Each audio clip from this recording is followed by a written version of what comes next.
You're listening to the Raise Your Hand Texas IntersectEd podcast, where the stories of public education policy and practice meet.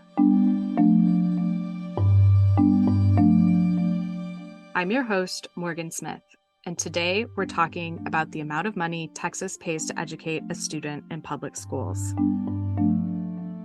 This topic is notoriously complicated and can be very dense, but I've tracked down some very knowledgeable people to help guide us through it.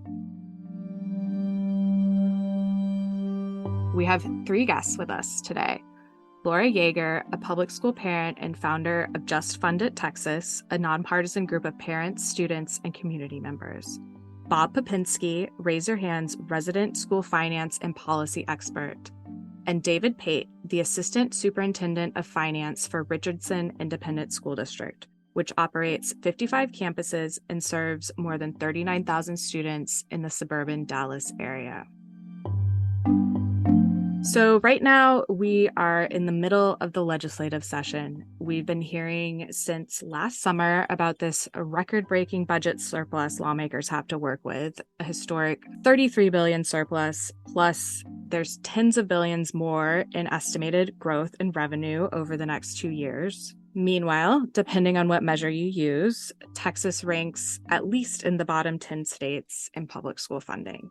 So the money's there. It's clear Texas is behind where we should be. So why can't we just give the schools what they need? Well, as I said, this is complicated. Here we go.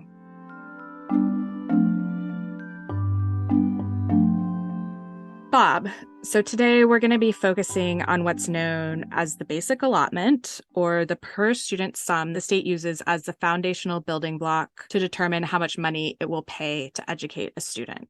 Could you start us off here by explaining how the basic allotment works in conjunction with the rest of school funding?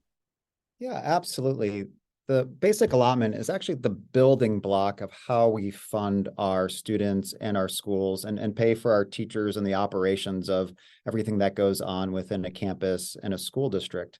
So back in 2019, when they went through a lot of school funding changes, they set the basic allotment at $6,160. That's the basic building block per student.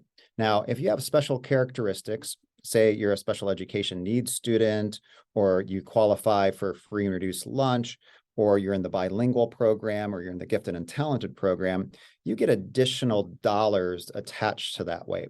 And so as you use that basic building block, you create what's known as an entitlement. And that entitlement varies from school district to school district, but on average, it's about $10,000 per student. Now, it could be a couple $1,000s more in a school district or a couple $1,000s less in a school district, but on average, it's $10,000. So that's kind of where we start. That $6,160 has kind of been set in stone for school districts for the last 3 years.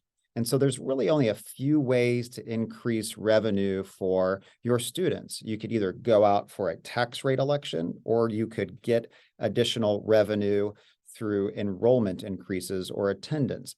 So we're really dependent on the state to do one thing, and that's increase the basic allotment so it flows through the rest of the formulas so that our school districts can actually give teachers pay raises and staff pay raises and operate the schools with our 5.4 million kids and over 375,000 teachers.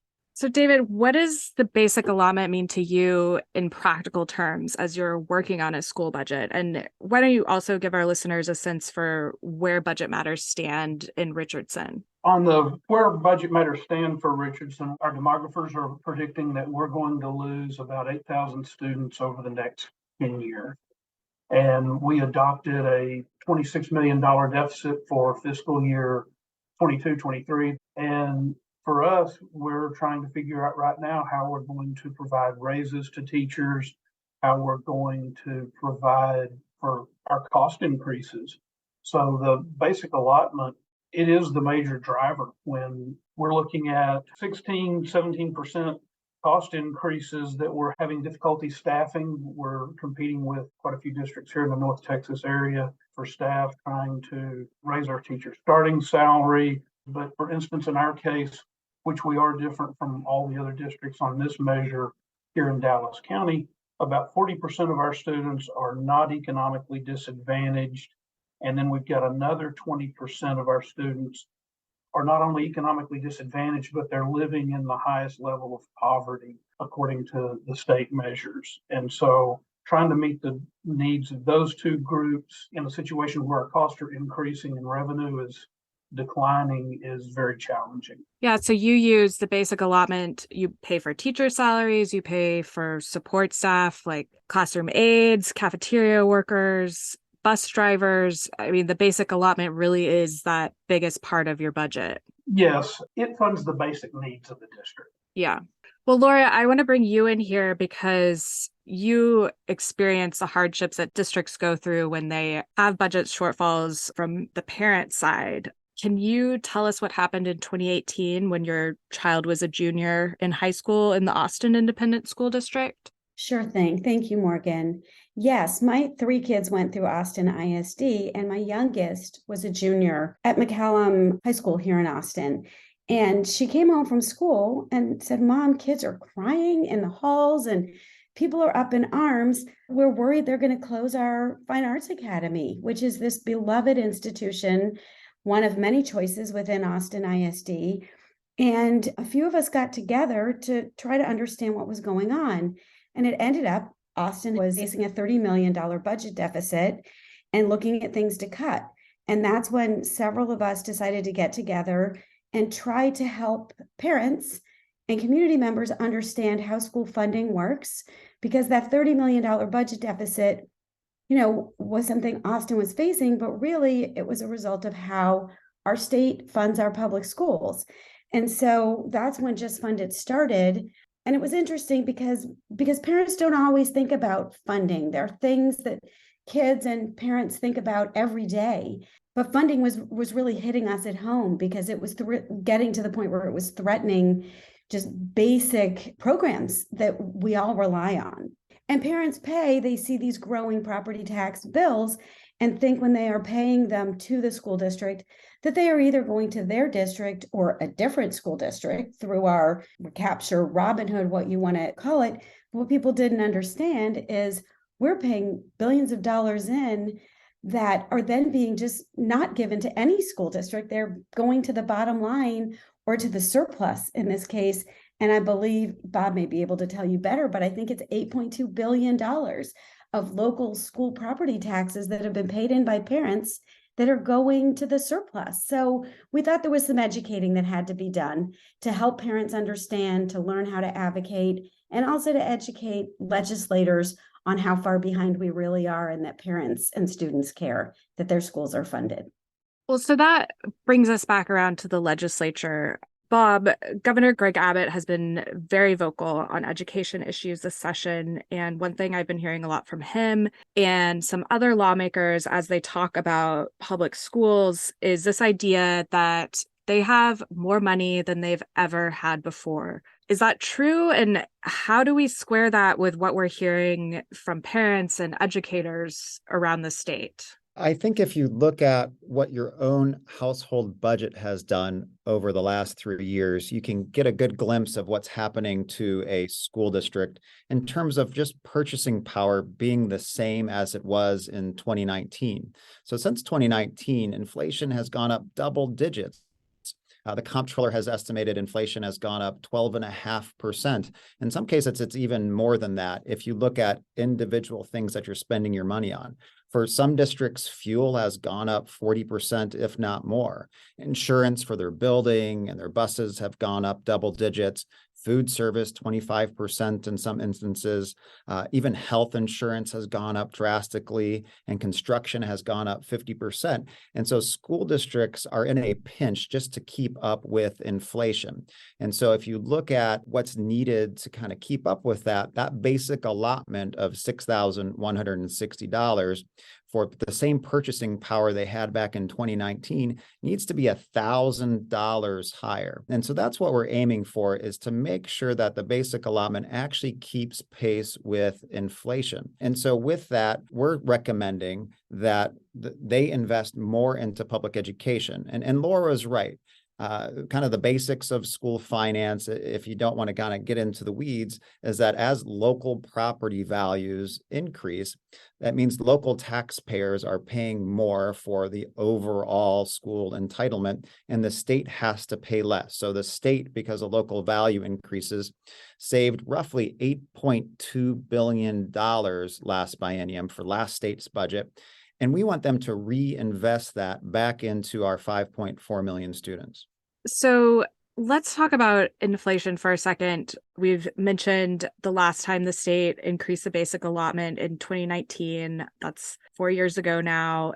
And then depending on what measure you use, there's been between 12 to 16% inflation. David, can you give us some specific examples of how that's affected your budgeting process in Richardson? Yes, our utility costs have been increasing substantially. And Bob mentioned property insurance. That's one of the things that for us, we just recently did property insurance and it increased $900,000. So that increase of $900,000 is about 13 teachers for us. Wow. So Bob, if I'm understanding correctly, there's not a mechanism that adjusts state funding for schools based on inflation. School districts have to come back every so often and ask for more money. And it kind of sounds like you're just asking to be funded at the same levels as you were in 2019, accounting for inflation. At a minimum, absolutely. Yeah, at a minimum. I think because we're $1,000 below where we needed to be from 2019 because of inflation, that doesn't even consider that Texas is in the bottom 10. We're $4,000 behind the national average. And so what we're recommending is not only to catch up for where we need to be, but actually create an inflation adjustment so that school districts don't have to come back every other year during a legislative session and say, hey, look, we need more funding just to keep pace with what's going on out in the world so that we can cover all of our expenses, so that we can give teachers a pay raise. If you look at the Charles Butt Foundation poll from earlier in the year, 77% of our teachers are considering leaving the profession, and pay is a big, important factor in that. We're $7,500 below the national average. And inflation is catching up with our teachers' pocketbooks as well. Living expenses, being able to afford a home in some of these cities across the state. It's very difficult to keep teachers in the profession, and school districts need to be able to compete. Laura, I want to come back to you because through your work with Just Funded and other grassroots education efforts, you have so much experience helping parents and community members develop political literacy around these issues. Can you tell us a little bit about, what is at stake here if the legislature doesn't provide an increase to the basic allotment this session? I mean, it's hard to overstate it. There's just so much at stake. I mean, the ability of our public schools to educate 5.4 million kids. I mean, we need more funding to keep up with kids around the country. We did increase funding in 2019, but everyone else did too. And the national average has moved up, and we are no better than we were then and worse off because of the inflation situation that you just heard about. I mean, our schools need funds to address student needs so they can thrive. And as we mentioned before, funding's a little tricky because it's not felt directly. People feel it and then they blame the district. And, there may be issues within a district, but really it's so confusing. Administrators work so hard to shield students and teachers as much as possible and do whatever they can with the limited resources they have. And we are ranked better than we are funded in terms of actual output. But it just shows that we have been really squeezing our educators to do what they can with so little resources, and it's unsustainable. I mean, it's being felt more and more by teachers and students and families, from teacher burnout to overcrowded classrooms. We need counselors and mental health resources and more. And so all of this really comes back to increasing the basic allotment to make sure every single kid in the state of Texas has what they need to thrive. I'll mention the well-regarded economist, Dr. Ray Perryman, updated a study on the return on investment of every single dollar in public ed. And it's almost unbelievable. It's the single best investment the state could make. And what they found was every dollar the state invests in public ed yields a lifetime economic benefit of almost $57, which includes benefits to the private sector, personal income. I mean, it's literally the highest return on investment of any public or private sector investment. And then just lastly, I'll say, when we started Just Fund It, we made a very clear point of doing something different, that we were not going to let the legislature do what they're so good at doing, which is dividing to conquer, dividing rich against poor, large against small, urban against rural, and that we fight for every single kid in the state of Texas to be better than bottom of the barrel funding. The way you do that is by increasing the basic allotment. Please, David, why don't you give us a sense for what's at stake in Richardson? Well, so as we've been going through our budget meetings with the board, really since January, we've been presenting options for the opportunities we have to increase revenue here in the district. And there's really three options for us. We're one of three districts in Dallas County that still offers a local optional homestead exemption. That is an option our board could exercise and eliminate that. That would give us one-time funding of about $7.8 million. We can open our enrollment to students that are not residents of the district, and that's going to generate somewhere between about $7,000 and $10,000 a student, depending on the specific educational attributes of those students, whether they're generating bilingual funding or CTE funding, et cetera. And that really just depends on how many students want to choose to come here that don't live here. We could call a VATRE. Our voters approved a tax ratification election back in November of 2018, which was then compressed. So we've got about a little over 3 cents we could go back to the voters for, which would generate about $3 million net of recapture. And then it's really a matter of what can we do to reduce expenditures. When we start backing out the things that we have to do. So I've got to pay the utility bill. I've got to have property insurance. I've got to pay the Dallas Central Appraisal District. When you start backing out those kinds of activities, you're left really with people. And so we had a staffing study performed, and we're presenting that information to the board. And it will be tough making any of these decisions. Everybody is attached to their individual campus, and the staff in those campuses, those are their friends and neighbors. And so anytime you start talking about making cuts in a school district, it's difficult. Yeah, I mean, it sounds like you're doing what good school administrators do, and is trying to kind of consider all options before you start kind of hitting things that are really going to affect, the people in your district community. So we said up top that there's plenty of money to go around this session. What, Bob, is the challenge to getting this accomplished? Texas has a pretty substantial 2-year budget, a lot of moving pieces. There's other programs other than public education, but public education is one of the largest expenses our state has. It's a $70 billion per year system when you take into account state and local revenue. Right now, we have a House budget that's moving through the process. They're going to hear that pretty soon. We have a Senate budget that's moving through the process, and they both have $5 billion in there for public education. Now, you remember what I said, we need at least $1,000 increase in the basic allotment just to keep pace with inflation. The price tag on $1,000 basic allotment increase is about $14 billion for the state budget. And both sides right now are putting in $5 billion. And it's not just for the basic allotment. There's a lot of other programs that they're funding on top of that. So what actually flows to school districts and to our students is going to be a lot less than that for operating expenses. And so we need to make sure that our members know as they continue these budget discussions that we're woefully short of where we need to be. And so as they start moving through the process with less than 60 days left here, I think the more school districts and teachers and the general public and community leaders speak up that schools actually need more funding just to keep pace with inflation is very important. We've got a long way to go in the session. And so I think it's time that our members hear from our communities. Well, thank you. We're going to have to end here today. Thanks to Laura Yeager, Bob Popinski and David Pate for being here, and to you, our audience, for listening. Today's episode was written by me, Morgan Smith. Our sound engineer is Brian Diggs, and our executive producer is Anne Lesang-Teet.